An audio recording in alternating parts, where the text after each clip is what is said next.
I became aware of the law of attraction at a very early age, but really didn't know what I was doing. And it was probably with the movie The Secret that it all clicked. So I thought back of the things that I had manifested for myself and tried to match my feelings for those manifestations. And it always was in a joyous, happy mode. However, there are a couple times where, and these all dealt with employment, that I had sent out to the universe what I was looking for, and I was taking action towards getting those positions, yet nothing was happening. And I understand from the analogy you used in the first session to where I turned around in the stream. But when I did so, I was not joyous. I was more depressed, despair. And it was the day that I turned around in the stream that the calls for the interviews came in. What I don't understand is the way I was feeling, because it was not joyous, how that was in alignment with what I was asking for. A woman asked us a similar question one day. She said, Abraham, I was driving down a freeway and I was listening to a recording. In fact, she said I was listening to an Abraham recording. And in the middle of that, I was pulled over by a policeman and given a ticket. So I think I was feeling good, she said. And in my feeling good, how could something like that happen to me? Now, you're asking a similar question, in my feeling bad. In other words, the point that both of you are making is, I think I was feeling different than how it turned out. So how do you explain it? So as we visited with her a little bit, we asked her what the ticket was for. And she said, for not wearing a seatbelt. And we asked her what she thinks about that. And she clearly stated, emphatically, she thinks it's a stupid, stupid law. And she resents the law existing at all. And she's not that happy about policemen that enforce such unimportant laws. They should have other things to do. And as she talked, and we let her just talk for a while, it became very evident that she had quite a vibration going about that. So then we said, so as you're driving down the freeway, the policeman is out there doing what he is being paid to do. And he is trolling for money as he is moving up and down the freeways.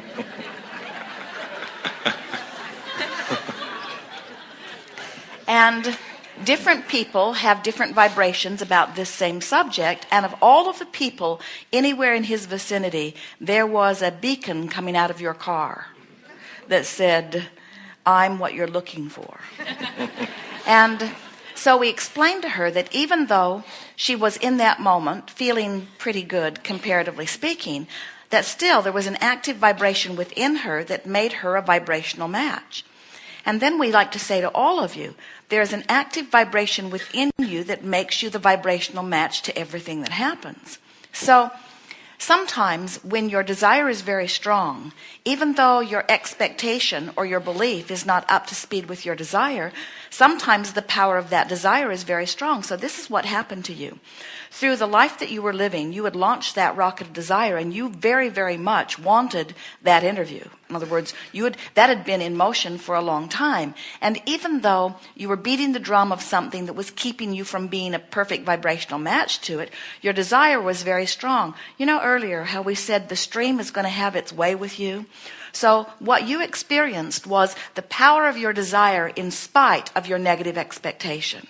And we've been saying for some time that if your desire is very strong, it almost does not matter what your belief is. Your desire will carry it because you get the momentum going, but it's still a sort of rocky ride for you. It would have been a much more pleasant experience. And also, the unfolding of it would be more comfortable. You can never get to the perfection of what you're looking for amidst negative emotion. But all of you are living a sort of balance of vibration.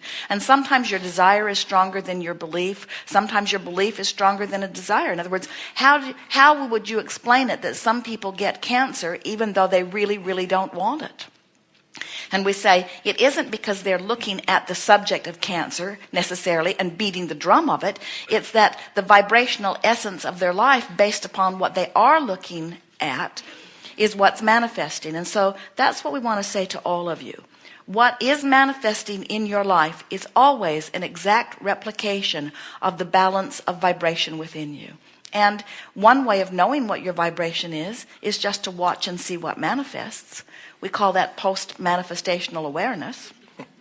Or you can begin to guide it by deliberately conjuring the way you feel, by deliberately focusing with the intent of affecting the way you feel. In other words, always looking for relief, always looking for relief.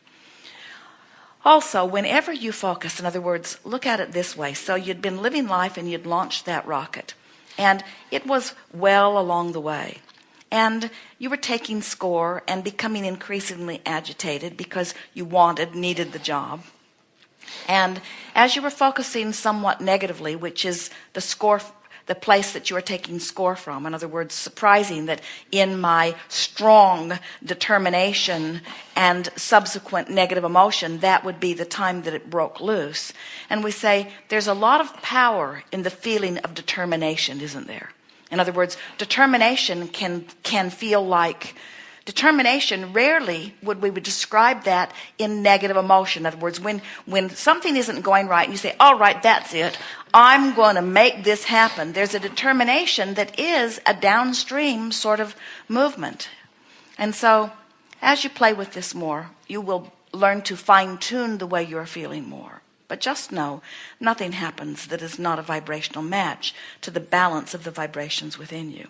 And we really appreciate your question because it's something that comes up really often. People will say, Abraham, if it's true that when I ask it is given, then where's my stuff?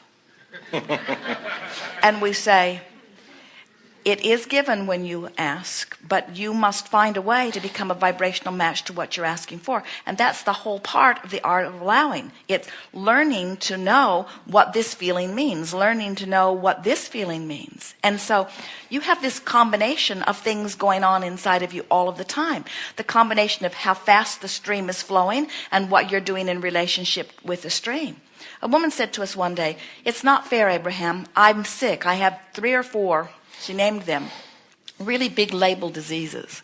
And she said, and I'm a pretty positive person. And I have a friend who is so negative who is not sick. Now, why is that? How can she get away with it? And we said, when your car is moving 100 miles an hour and you hit a tree, it's a bigger problem than when your car is moving 5 miles an hour and hit a tree. So by the power of your focus, you get the energy moving. And then depending upon the direction of your attention, you go with it or you don't. So the art of allowing is learning to let life cause you to make the stream go faster, and then learning to do the best job that you can do in any moment of having the least resistance that is possible right here, right now. And the more you pay attention to the way you feel, the more you will notice the exact correlation. You'll get so good at recognizing what you're feeling that you'll be able to predict with accuracy the timing of manifestations. In other words, because the more energy that you feel, the faster it's moving. And the more positive that feels to you, the quicker you're moving to it. But if you've got fast moving energy and you've got strong negative emotion, it doesn't mean that the stream isn't taking you. It just means that you're having a harder ride on the way to it. In other words, you really can, we want to make this clear. You cannot prevent your well-being from reaching you. You can't.